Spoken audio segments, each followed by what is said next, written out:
Assalamu alaikum, dear students. Welcome to our YouTube channel, CED Engineering Academy. So, dear students, in today's video, we will discuss another exercise problem. The question problem is 121. So, we have the question referring to this figure.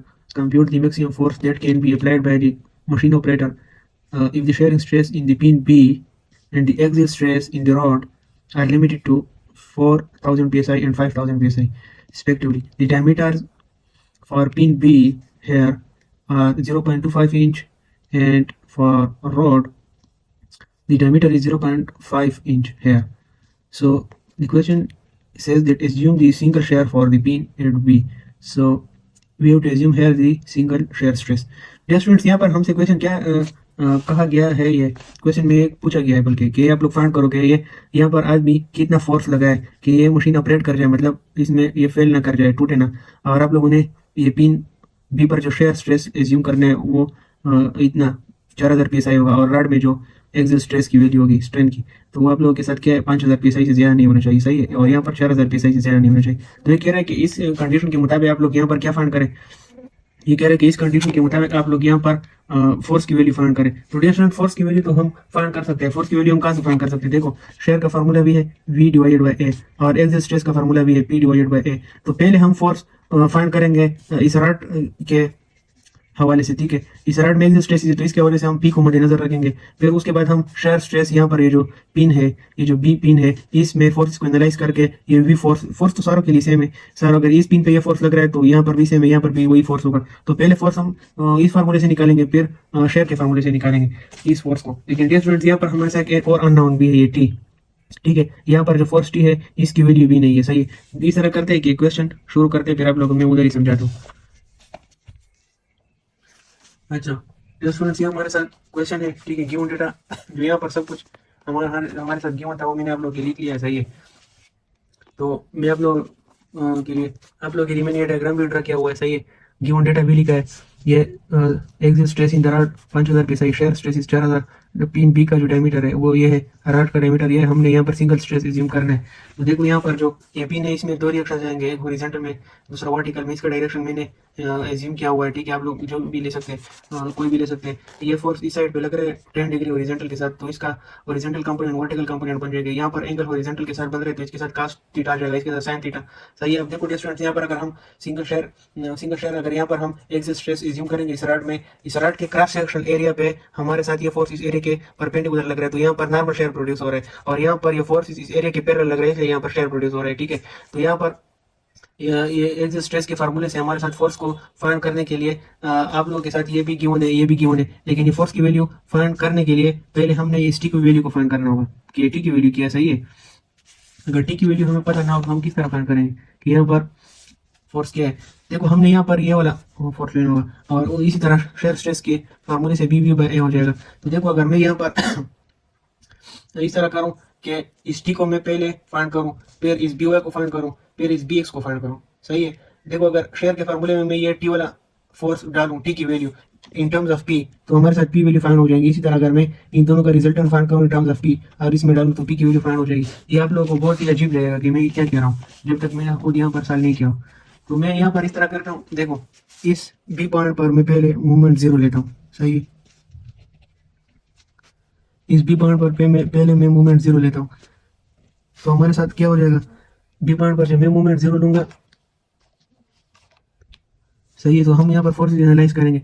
हमारे साथ इस पर जब ये movement zero हो जाएगा, देखो ये वाला फोर्स डायरेक्टली जीरो हो जाएगा, क्योंकि ये साइन इफेक्ट पे हमारे साथ ये वाला फोर्स आएगा। तो ये क्या है, ये है हमारे पास टी साइन 10, सही है।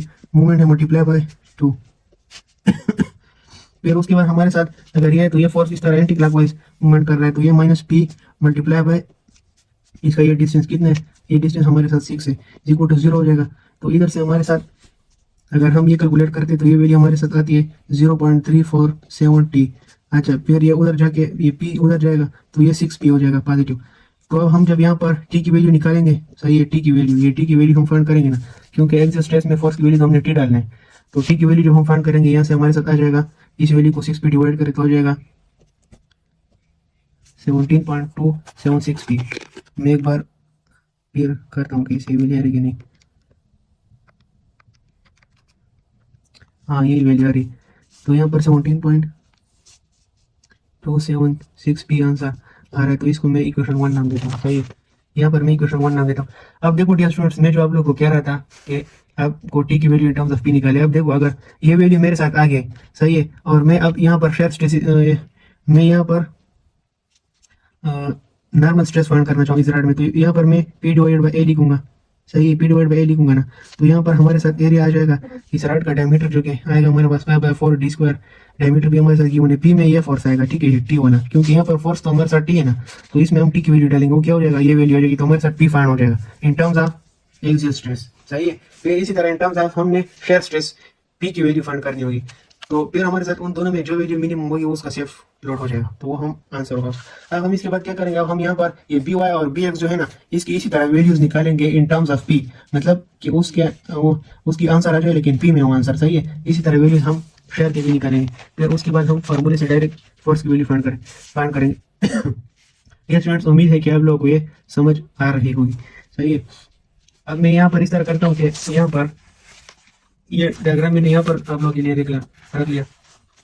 दूसरे पेज पर मैं यहाँ पर बी एक्स और बी वाई फाइंड करता हूँ। तो बी एक्स को फाइंड करने के लिए मैंने यहाँ पर क्या करना होगा, मैंने यहाँ पर लेना होगा इक्विलिब्रियम की equation, summation of F of X is equal to 0। तो देखो यहाँ पर कौन से फोर्सेस कहाँ पे जा रहे हैं, पहले तो ये वाला फोर्स लेते हैं, ये राइट जा रहा है तो टी cos 10 हो जाएगा, और ये फोर्सेस टुवर्ड्स द लेफ्ट जा रहे हैं तो ये क्या हो जाएगा, माइनस बी एक्स हो जाएगा। तो इसका मतलब क्या है, इसका मतलब ये है कि B X is equal to T का स्टेंस हमारे साथ क्या था, 0.9848 टी आ जाएगा हमारे साथ। सही है, ये बी एफ एक्स की वैल्यू है इन टर्म्स ऑफ टी, लेकिन हमें तो पता है कि टी की वैल्यू क्या है, टी की वैल्यू तो ये है ना, तो ये यहाँ पर लिख लो 17 पॉइंट। देखो टी की वैल्यू हमारे पास क्या आई थी, टी की वैल्यू हमने फाइंड की थी ना, ये टी ना, टी की वैल्यू 17.276 पी, तो ये यहाँ पर पुट कर लो 17.276 पी। सही है, ये यहाँ पर बी एक्स की वैल्यू हो गई। अब हम बी वाई को फाइंड करते हैं। बी वाई को फाइंड करने के लिए अगर मैं इस तरह करूँ कि इस ये जो हमारे पास पॉइंट सी है, देखो आप लोग कह रहे होंगे कि बी वाई को फाइंड करने के लिए आप क्या करो, समेशन ऑफ वर्टिकल फोर्सेस लो। सही है, तो उसमें हमारे पास टी भी आ जाएगा, ये फोर्स भी आ जाएगा, ये फोर्स भी आ जाएगा, ये वैल्यू भी हमारे पास इतनी नहीं है, तो हमारे पास कैलकुलेशन ज्यादा होता है। तो इस तरह करते हैं कि इस बी पॉइंट पर हम मोमेंट 0 लेके, जब ये फोर्स हमारे साथ 0 हो जाएंगे, सिर्फ ये फोर्स आ जाएगा, ये फोर्स भी 0 हो जाएगा, क्योंकि ये हमारे पास सी पॉइंट पर ये लाइन ऑफ एक्शन के पैरेलल लाइन ऑफ एक्शन पर है, तो ये भी 0, तो हमारे साथ सिर्फ ये दो फोर्सेज और ये फोर्सेज आ जाएंगे। सही है, तो मैं क्या करता हूँ, अच्छा तो स्टूडेंट्स हम यहाँ पर इस तरह करते हैं कि सी पर मोमेंट 0 लेते हैं। सही है, मैं क्या करता हूँ, summation of moment at point C is equal to 0 लेता हूँ। अच्छा, तो जब ये हम 0 लेंगे यहाँ पर, तो हमारे साथ कौन से फोर्सेज हो जाएंगे, देखो ये इस तरह है ना, तो ये बी वाई यहाँ पर जब एक्ट कर रहा होगा तो बी वाई इस तरह पॉजिटिव जाएगा, मल्टीप्लाई बाई ये मोमेंट आर्म जो कि कितने बी वाई मल्टीप्लाई बाई 2। फिर हमारे साथ ये बी एक्स फोर्स तो नहीं होगा क्योंकि लाइन अफेक्शन पर है, ये पी फोर्स हमारे पास इस तरह एंटी क्लॉक हो जाएगा, तो मैं माइनस पी लिख लूंगा मल्टीप्लाई बाई ये मोमेंट आर्म, यहाँ तक 6 है फिर 2 है, तो ये 8 हो जाएगा, multiply by 8 is equal to 0। तो यहाँ पर आप लोग क्या कर लो, 2by इज इक्वल टू ये उस साइड पे चला जाएगा तो 8p हो जाएगा, ये यहाँ पर 4 हो जाएगा, तो by is equal to 4p। अब देखो bx की वैल्यू भी टर्म्स ऑफ p आ गई, by की वैल्यू भी टर्म्स ऑफ p आ गई, तो यहाँ पर शेयर फोर्स है और पिन है, तो यहाँ पर हम क्या करेंगे, रिएक्शन फोर्स रिजल्टेंट इसका निकालेंगे, तो रिजल्टेंट के लिए हम इन दोनों का स्क्वायर लेंगे, bx का स्क्वायर प्लस by का स्क्वायर, तो वो ये वैल्यू असल में हमारे साथ शेयर फोर्स होगा 8 पिन b। सही है, तो हम यहाँ पर ये वैल्यू पुट कर दे, bx की वैल्यू आप लोग इस तरह करो, इस वैल्यू को मल्टीप्लाई कर लो, 8 4 8 17.276p। सही है, इस वैल्यू को मल्टीप्लाई करो, p का स्क्वायर लो, प्लस by जो है वो 4p का स्क्वायर लो, और जब ये मैं कैलकुलेटर के जरिए करता हूँ, सही है, तो हमारे साथ एक वैल्यू आती है, वो क्या है, मैं ये कैलकुलेटर के जरिए करता हूँ, चलो 0.984,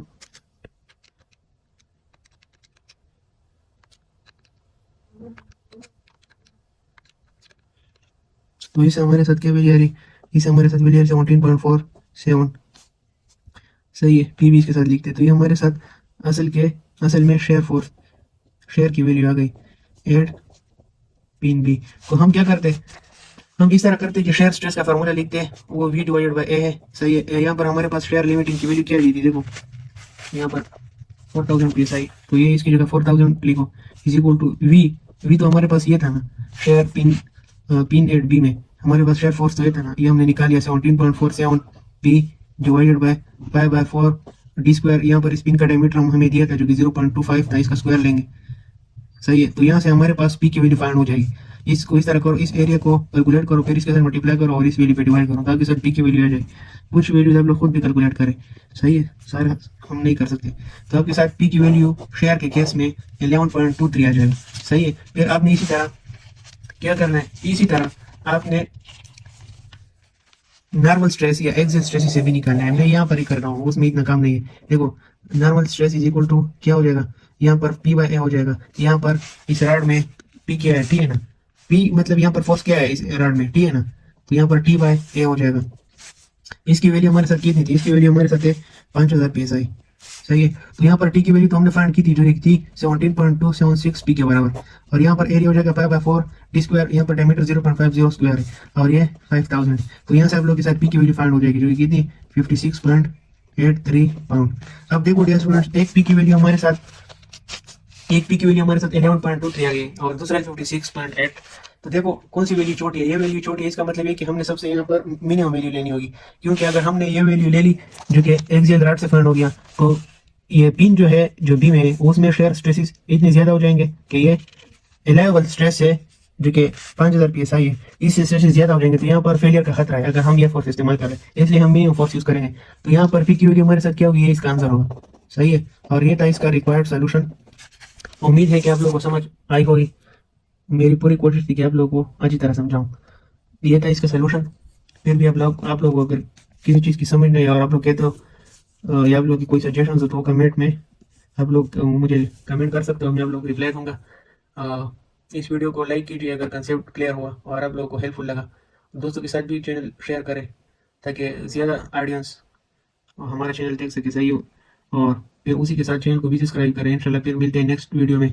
इस बेयरिंग स्ट्रेस के हमारे साथ बस 2 प्रॉब्लम रह गए, ये मैं अगले वीडियोस में करता हूँ। फिर इंशाल्लाह हम ये शेयरिंग स्ट्रेस जो है ना, सॉरी, ये शेयरिंग स्ट्रेस जो है उसके हमारे साथ 2 प्रॉब्लम्स रह गए। फिर हम इंशाल्लाह बेयरिंग में जाएंगे, बेयरिंग स्ट्रेस में वो शुरू करेंगे। तब तक के लिए इतना ही, फिर मिलते हैं नेक्स्ट वीडियो में। खुदा हाफिज़।